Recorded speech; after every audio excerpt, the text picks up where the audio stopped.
Okay, so some of you have chosen to make a jelly-filled donut. So I'm going to show you how to, or one way that you can fill in the jelly. So I'm doing kind of like either a grape or a strawberry jelly.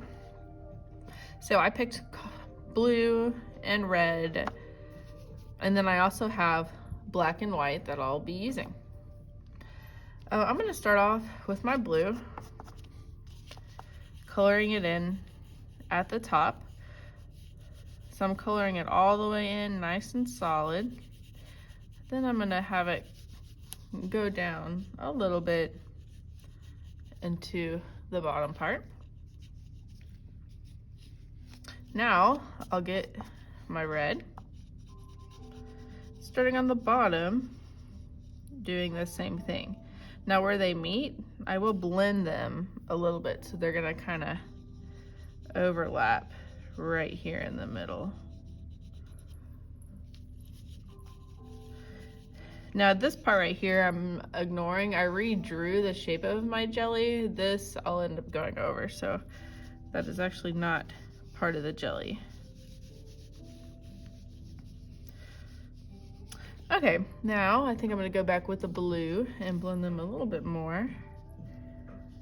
Right here in the middle.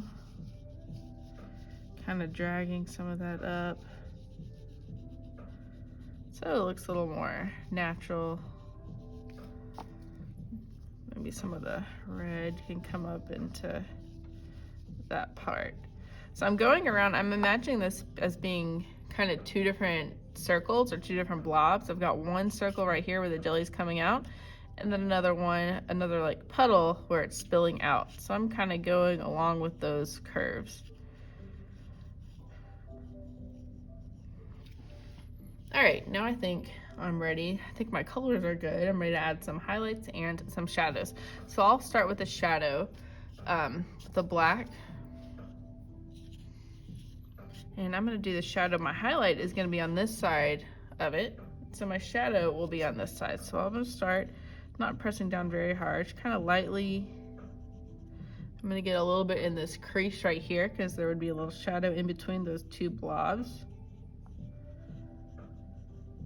So I'm just imagining almost, yeah, two different circle types, two different blobs. Don't go too crazy with the shadows. All right, so I think I have enough shadow added.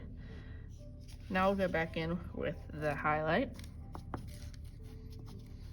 with my white. Okay, so the opposite side, if we know a shadow's on one side, the highlight's gonna be coming from the other side because the highlight or the light is what's creating the shadow. So my highlight's gonna be over on this side. And when I add the white, it's not gonna turn white, it's just gonna turn a lighter version of whatever color I'm on for now. So I have like a lighter red or kind of a pinkish hue, and then a lighter blue on that side. And then maybe I'll keep going with those curves just lightly until I get enough. Now I think that's pretty good for the lighter side.